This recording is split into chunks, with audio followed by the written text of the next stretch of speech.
Have you ever found yourself in a room full of family, surrounded by the familiar clinking of silverware and the low hum of conversation, yet feeling utterly alone? It's a strange sort of quiet, isn't it? The kind that settles in your bones even when there's laughter all around you. That was where my story truly began, at a Sunday dinner that felt just like any other, until it wasn't. The air was thick with the scent of roasted chicken and the polite, practiced joy that so often filled these gatherings. I was seated at my usual spot near the end of the table, a place that had become my comfortable perch for observing, for listening, for being present but not entirely seen. My plate was a landscape of half-eaten food and unspoken thoughts. I'd nod and smile, a quiet participant in a play I'd been acting in for years. It was Iris, my daughter-in-law, whose voice sliced through the gentle murmur. She had a way about her, a polished confidence that could be both dazzling and sharp. "So, Lenore," she began, her voice smooth as the wine she swirled in her glass, "how does it feel being useless?" The word hung in the air, a deliberate, cruel ornament. She smiled then, a wide, bright smile that sought and found its intended audience. My son Caden let out a low chuckle. His sister-in-law gave a startled little laugh before her eyes darted guiltily toward me. Even my grandson, a boy I'd bounced on my knee, offered a fleeting smirk before looking away. For a long moment, I said nothing. The world seemed to slow down, the sounds of the room fading into a distant buzz. I carefully placed my water glass back on the table, my hand steady, a small island of calm in a sudden storm. I looked at Iris, truly looked at her perhaps for the first time that day. She wore a pair of expensive sunglasses perched on her head like a tiara, and a linen blouse I recognized. I'd paid for it, of course, a silent gift she'd accepted as her due. Her face was a mask of practiced charm, her confidence a fortress. I straightened my spine, a small internal shift that no one else would have noticed, and when I spoke, my voice was quiet, almost a whisper in the sudden hush. "How does it feel?" I repeated her question, letting it settle between us. Then, with a calm I didn't know I possessed, I added, "Knowing this useless one won't be paying your bills anymore." The silence that followed was absolute. It was as if all the air had been vacuumed from the room. Iris's perfect smile faltered, her eyes blinking in disbelief. Caden's fork, laden with mashed potatoes, froze halfway to his mouth. This time no one laughed. My words, though spoken softly, had the weight of years behind them. I didn't need to raise my voice. The truth was loud enough. Slowly, deliberately, I pushed my chair back, the sound of its legs scraping against the hardwood floor, a final, definitive note.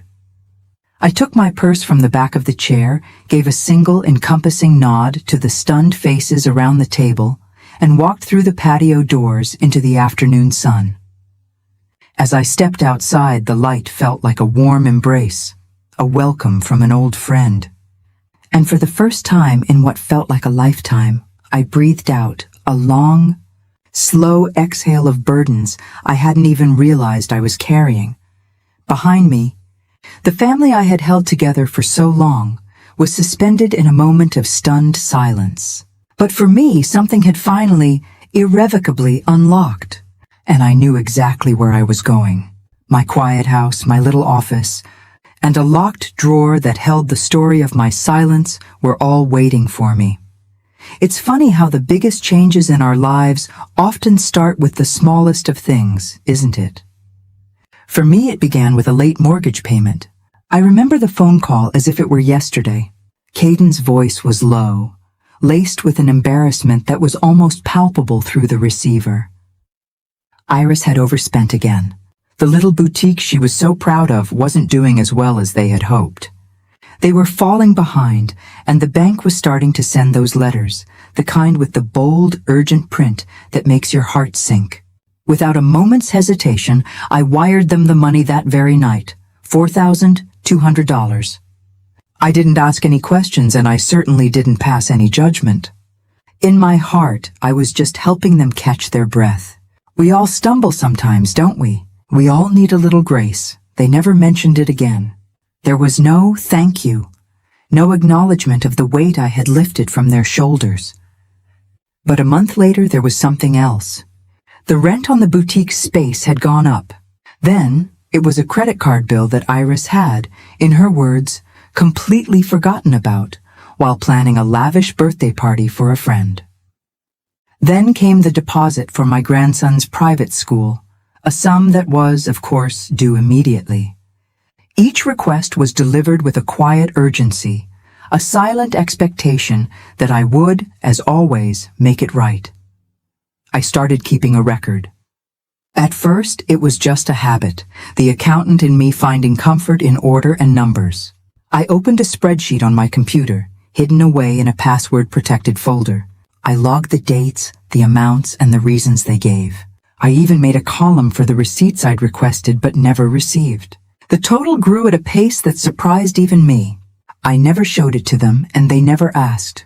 Dependable had become my unspoken title, not Mother or Lenore, but the one who quietly kept everything from falling apart. In the beginning, I told myself it was love. Then I reasoned it was my duty as a mother. But after a while, I stopped trying to name it at all. It just was. I remember one evening, about a year into this new arrangement, Iris kissed my cheek after a lovely dinner I had paid for. "I don't know what we'd do without you," she'd whispered.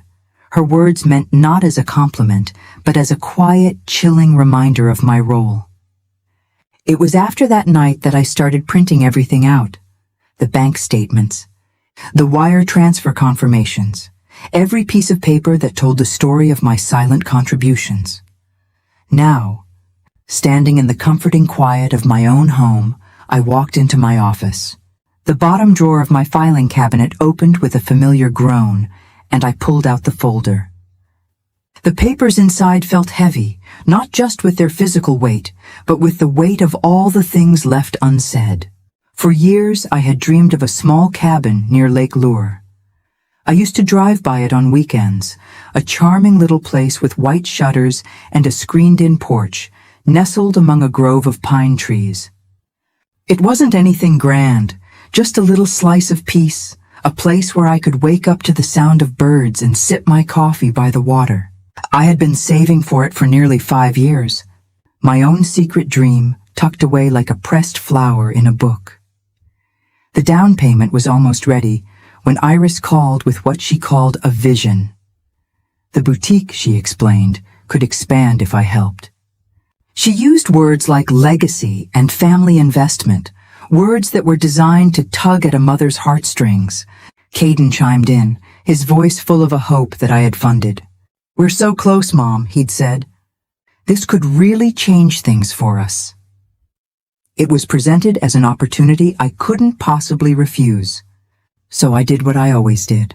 I cashed out my cabin fund, co-signed the loan, and watched as they added my name to yet another document, my signature a testament to a dream I was once again deferring. They never asked what I was giving up. I never told them. A year later, an invitation arrived for a painting retreat in Taos. 3 weeks of sunshine, oil paints, and quiet contemplation. My heart leaped at the thought. I almost said yes. But then, Caden happened to mention how much braces were costing for my grandson, and how their insurance was covering so little of it. I didn't even wait for them to ask. I just made the transfer. The brochure for the retreat stayed on my refrigerator for months, its sunny promises slowly curling at the edges, until one day I quietly took it down and threw it away. No one ever noticed it was gone. I don't know when the occasional sacrifices became the rhythm of my life. The lines blurred, and I became the cushion, the safety net, the one who was always there to break their fall. They built their lives on the foundation I provided, and they never once thought to look down and see who was holding them up. As I flipped through the documents in the folder, the boutique's receipts, a decade's worth of tuition payments, the loan agreements with my name written in neat, clear ink, a profound sadness washed over me. I had dreams once, bright and vibrant dreams of my own, and one by one I had traded them for theirs. Iris never saw the cost of her ambitions, but I did, and in the quiet of my office, holding the proof of my silent sacrifices, I knew, with a certainty that was both heartbreaking and liberating, that I was done paying. The final request came, as they so often did, just after dessert. The dinner plates were still warm on the table, and the rest of the family was drifting out onto the patio, their glasses of wine catching the golden light of the setting sun. Iris lingered behind, giving me a subtle nod toward the kitchen. I knew that look. It was the one she always wore just before she was about to ask for something, a practiced politeness that was her prelude to a transaction. She leaned against the granite countertop, her arms crossed, the diamond on her finger flashing in the dim light. "I wanted to talk to you about something exciting," she began, her voice light and airy. "The boutique is doing so well. There's an opportunity to lease the space next door. It would double our square footage. I'm thinking of adding a home goods line, maybe even skincare. It's the next logical step." I listened, my expression unreadable, waiting for the other shoe to drop. "But," she continued, her smile unwavering, "the bank wants a co-signer. It's just a formality, really. 70,000. You know how these things work better than anyone." She said it as if it were a compliment, as if my financial acumen was a resource she was entitled to. It would mean so much. I looked at her then, at the familiar dance of her request, the carefully chosen words, the confident expectation. I could already hear the silence that would follow if I said yes, the absence of gratitude, the slow, creeping amnesia that would erase my contribution. "I can't do that, Iris," I said, my voice even and calm. She blinked, a flicker of surprise in her eyes, then let out a short, disbelieving laugh. "Why not? It's not like you're stretched thin. What do you even do all day?" Just then, Caden walked into the kitchen, freezing near the sink as he took in the sudden tension in the room. He didn't say a word, just picked up a dish towel and began to dry a glass that was already spotless. I turned to face my daughter-in-law fully. "I spend my days exactly as I choose to," I said, my voice still quiet but firm. "And I'm not co-signing." Her mouth opened, then snapped shut. She shot a desperate look at Caden, but he remained focused on his task, his back to us both. The silence stretched, thick and uncomfortable. I offered a faint, sad smile and walked past them, out of the kitchen and toward the front door. There were no raised voices, no dramatic confrontation, just an answer that didn't need to be repeated. As I stepped outside, the setting sun warmed my back. I walked through the front gate without a backward glance, without saying goodbye, and went home to unlock the drawer. The key was in its usual place, hidden inside an old sewing tin that had belonged to my mother, tucked behind a row of old ledger books. I had half expected my hands to tremble, but they were perfectly steady. I slid the bottom drawer open, the metal runners groaning under the weight of a decade of silent sacrifices. The folder was thick now, a tangible history of receipts, wire transfers, and notarized statements. Every page bore a name, sometimes mine, sometimes theirs, but every single number represented a piece of me I had given away. Near the back of the folder was a contract from 2017. I remembered that time with a painful clarity. Iris had been on the verge of panic. The boutique was failing, rent was overdue, and a supplier was threatening to sue. The phone call had been late at night, her voice ragged with a desperation she was trying to conceal. Caden had already used up their meager savings. The bank had turned them down. I was her last resort. I met her at a sterile diner off the highway, the kind of place where difficult conversations happen over lukewarm coffee. I had the contract with me, already printed and reviewed by a lawyer friend. I wasn't being cruel. I was being careful. If I was going to risk $60,000 of my retirement, I needed some security. She barely skimmed the document, her eyes darting over the legal language, her mind clearly elsewhere. She signed where I indicated, her signature a rushed, jagged line. Then she slid the papers back across the table and let out a long, shuddering breath, like someone who had just been pulled from the water. I filed the contract away the next day and never mentioned it again. Until now, the clause was clear, unambiguous. In exchange for a financial bailout of $60,000, Lenore H. Holstead would assume 52% ownership of the Gilded Fern, effective immediately. It was legal, notarized, and quietly, indisputably binding. She must have assumed I'd forgotten, or that I would never have the courage to use it. For a long time she was right. I had convinced myself that my silence was keeping the peace, that letting them live in their comfortable fiction was what held our family together. But peace cannot be built on a foundation of denial. I slipped the contract into a fresh envelope. Tomorrow, it would no longer be a secret hidden in a drawer. Tomorrow, it would be a memory she could no longer afford to forget. I knew the moment I walked away from that dinner table that something had fundamentally changed. It wasn't a loud, dramatic explosion, but a quiet internal shift, like the first crack in a sheet of ice. My simple two-word answer, "I'm not," had landed with the force of a judgment, and I had left before the pieces could shatter. The following 3 days were a study in silence, a heavy, expectant quiet that was a stark contrast to the constant, low-level hum of their needs that had become the background music of my life. Then, on the 4th day, there was a knock at my door. It was Iris, her body rigid, her arms crossed tightly over her chest as if to hold herself together. Caden stood a step behind her, looking weary, his eyes pleading for a resolution before the conversation had even begun. I opened the door wide, a silent invitation into my home. "Would you like some tea?" I asked, not out of a sense of hospitality, but from a need to anchor myself in the familiar, the ordinary. "We're not here for tea," Iris snapped, brushing past me into the living room she had so often graced, but never truly seen. Caden followed, his steps heavy with reluctance. I walked over to the sideboard where I had left the envelope. It wasn't thick, but it was dense with the weight of years. I handed it to Caden. He took it with a look of confusion, then opened the flap and began to read. I watched his face as his eyes moved across the pages, slowly at first, then with increasing speed. I saw the color drain from his cheeks as he sifted through the evidence of my silent support, the wire transfers, the tuition receipts, and finally, the notarized contract from 2017. "Iris," he said, his voice tight with a dawning horror. "Did you sign this?"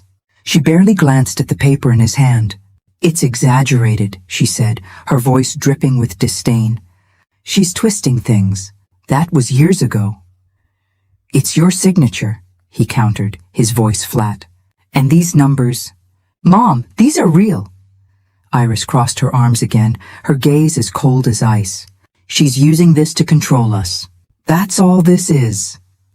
I sat down in the armchair across from them, the familiar chintz a small comfort. "No," I said, my voice calm and steady. "I'm using it to stop being erased." For the first time, Caden looked at me. I mean, he truly looked at me, his eyes filled with a slow, dawning recognition, like someone realizing they've been shouting in an empty room. Iris, however, refused to meet my gaze. I hadn't expected an apology and I didn't ask for one. I knew it would never come. But I had given them the folder. I had dragged everything out of the shadows and into the light. What they chose to do with the truth was no longer my burden to carry. The silence that had settled between us cracked 2 days later, not with a quiet knock, but with the insistent, angry buzz of the doorbell being held down. I opened the door to find Iris already speaking, her words a torrent of accusation. "This is ridiculous," she hissed, her face a mask of fury. "You're a parasite, clinging to something you never built." I stood my ground, my expression calm. I did not flinch. Caden was behind her again, his face etched with exhaustion. He looked as though he hadn't slept in days. "Mom," he began, his voice barely a whisper, "can we please just talk? This isn't worth destroying the family over." I waited, letting his words hang in the air. He rubbed his hands together, a nervous, fretful gesture. "Just sell your shares," he pleaded. "We'll buy you out. You can walk away from this, and we can put all this tension behind us." I looked from my son's weary face to my daughter-in-law's defiant one. "I didn't ask for ownership, Caden," I said, my voice even. "I never sought control. I stepped in when you had nowhere else to turn. I co-signed, I funded, I rescued, and then I stepped back and let you both take all the credit." Iris opened her mouth to argue, but I held up a hand, a gesture that was both a plea for silence and a command. "I wasn't clinging," I continued. "I was holding things together because I thought it mattered. Now that it seems it doesn't, I am simply refusing to disappear." Caden shifted uncomfortably, his gaze falling to the floor. Iris just stared at me, her eyes hard, as if she could will me into feeling guilty. "I'm not selling my stake," I said, the words clear and final. "I am not going to erase my part in this story just to make you more comfortable." Neither of them spoke. The silence that filled the space between us was different this time. It wasn't awkward or tense. It was final. A door closing. Then, without another word, they turned and walked away, their retreating figures a portrait of defeat. I closed the door gently, the soft click of the latch echoing in the sudden stillness of my home. I had told them I wouldn't be erased. Now I had to show them what that meant. I decided to go to their house the next afternoon. I wasn't going to argue or to plead. I was simply going to be clear. I brought the folder with me again, tucked under my arm like an old familiar friend. Iris opened the door, a stiff, brittle smile plastered on her face that didn't come close to reaching her eyes. Caden was already in the living room, sitting on the edge of the sofa, his hands clasped tightly between his knees. No one offered me a cup of tea this time. I placed the documents on the coffee table between us, a quiet offering of truth. "These are not threats," I said, my voice low and steady. "They are records. I'm not here to ask for anything. I just want to make sure you understand what has already been agreed to."